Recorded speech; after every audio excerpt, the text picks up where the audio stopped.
Žurnalo Panelė grožiaus skyriaus redaktorė Agnė Urbonaitė į knygą Lieknėjimo Biblija – lengvas būdas įtilpti į jas dydį sudėjo 30 tikrų lieknėjimo istorijų bei gausybę žvaigždžių patarimų. Ar ši knyga skirta tik antsvorio turintiems žmonėms, ar visiems siekiantiems gyvenimo pokyčių? Kiekvieno žmogaus gyvenime, tam, kad jis lieknėtų, tam, kad jis pasikeistų, reikia spyrio. Ir tokio stipraus ir į užpakalį. Ir va šita knyga, tai aš manau, yra tiesiog tobulas būdas save pastumti į priekį, kažką tai keisti. Kadangi kartais tai būna meilė, laiminga, nelaiminga. Mergina sugalvoja, lieknėsiu dėl meilės. Kartais būna kažkoks, grubus pasakymas, įžeidimas, tarkim, ar ne, kad, kursiokai susitinki, tarkim, kuriuos matėjai prieš kokius 5 metus ir jie sako, o, gerai atrodai, rinkės ant pilvo.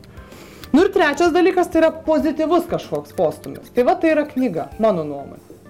Ir manau, kad su šita knyga kiekviena iš jaunų merginų ir galima sakyti ir mamyčių merginų gali puikiausiai pasikeisti.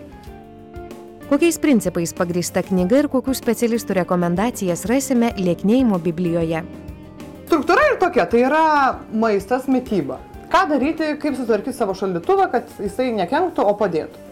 Tai yra nuo kalorijų elementarių dalykų, kuriuos visuomet reikia žinoti, bet tarkim tingisi pasiskaityti, kaip apsiskaičiuoti savo kūno masės indeksą, kaip žinoti, ar reikia tas svorį mesti, ar visai nereikia. Tada antras žingsnis yra mitybos planas, ką per dieną kasdien valgyti. Tada yra sportas ir tarkim į tokios įvairios rubrikos apie tai, kad tarkim yra tokie mitai sklandantis, kas padeda mesti svorį, tarkim, ir kas trukdo. Tai tarkim masažai. Pati tikrai žinau, geras dalykas masažai. Tikrai 10 kg nenumesi, bet nuo užpakaliuko porą centimetrų nuimsi 100%. Tai va, mes apie tai rašom.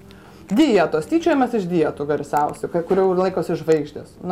Ten visokios kopūsto sriubos dietos, pasibaigusios baisingais pilvo pūtimais ir vos ne operacijom ir panašiai.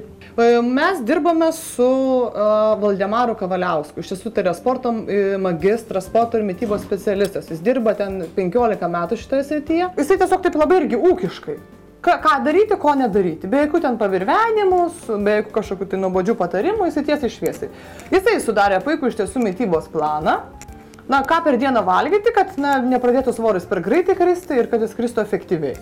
Tai yra paremtų tom pačiom kalorijom, taip pat angliavandenių, baltymų kiekiu, tarkim, kiek žmonėm ko reikia. Ir pabaigai lengvas knygos moralas. Tvarkykimės, prisižiūrėkim, sportuokim, nebūtina čia žudytis ir sportuoti kiekvieną dieną.